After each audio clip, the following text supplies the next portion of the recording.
இதற்கு முந்தின வீடியோவில் நம்ம பார்த்தோம், மனுஷன் தேவனை துதிப்பதற்காக அல்ல, துதியை காட்டும்படியாக உருவாக்கப்பட்டது.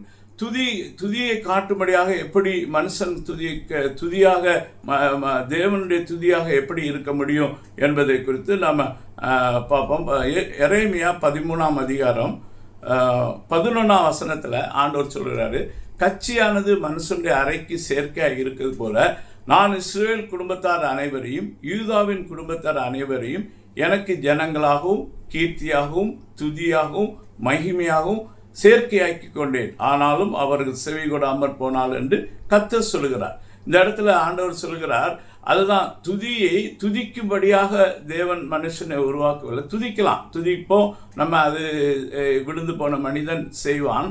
ஆனால் துதிக்கிறது மட்டுமல்ல, வாயினால அவரை துதிக்கிறது மட்டுமல்ல, நம்ம துதியாகவே இருக்கும்படி உருவாக்கப்பட்டவர்கள். துதியாகவும் கனமாகவும் கீர்த்தியாகவும் மகிமையாகவும் செயற்கையாக்கி கொண்டேன் என்று ஆண்டவர் சொல்கிறதை பார்க்கிறோம். எப்படி தேவன் துதியாக இருக்கணும் என்பதை ஏசாயா தீர்க்கதரிசியின் புஸ்தகம் 43 அந்த 20-19 வசனங்களை பார்த்தோம்.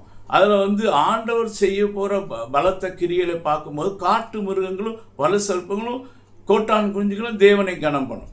அதே போல் நமக்கு தேவன் செய்கிற அற்புதங்களை அதிசயமான காரியங்களை பார்க்கும்போது மற்ற ஜனங்கள் தேவனை துதிப்பதை தான் ஆண்டவர் அதை துதியாகவும் கனமாகவும் மகிமையாகவும் தேவ ஜனங்கள் அவருக்காக வாழ்வது. நான் அவர்களுக்கு செய்யும் நன்மையெல்லாம் எரேமியா 33:9 சொல்கிறார். நான் அவளுக்கு செய்யும் நன்மையெல்லாம் கேட்க போகிற பூமியின் எல்லா ஜாதிகளுக்கு முன்பாக அது எனக்கு மகிழ்ச்சியுள்ள கீர்த்தியாகவும் புகழ்ச்சியாகவும் மகிமையாகவும் இருக்கும். நான் அவளுக்கு அருளி செய்யும் எல்லா நன்மை நிமித்தமும் எல்லா சமாதானமும் இவர்கள் பயந்து நடுங்குவார்கள் என்று இஸ்ரவேலின் தேவனாய் கர்த்தர் சொல்கிறார்.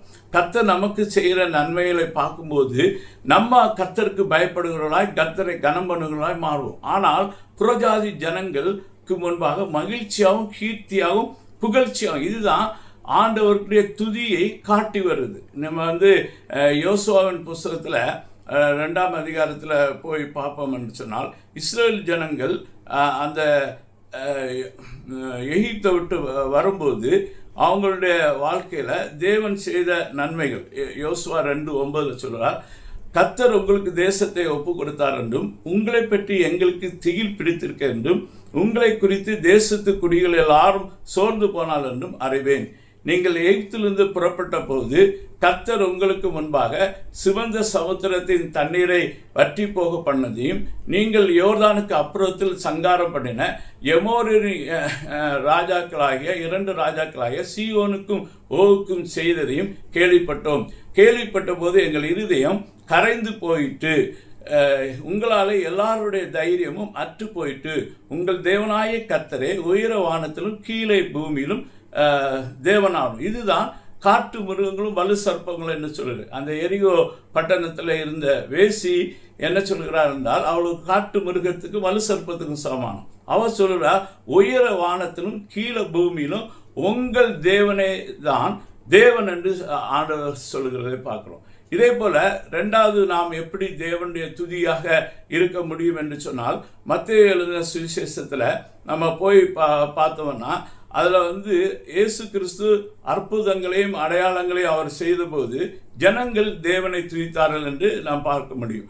ஊமையர் பேசுகிறதையும் 15:31 ஊமையர் பேசுகிறதையும் ஊன சொஸ்தமடையதையும் சப்பானிகள் நடக்கிறதையும் குருடர் பார்க்க ஜனங்கள் கண்டு ஆச்சரியப்பட்டு இஸ்ரவேல் தேவனை மேம்படுத்தார்.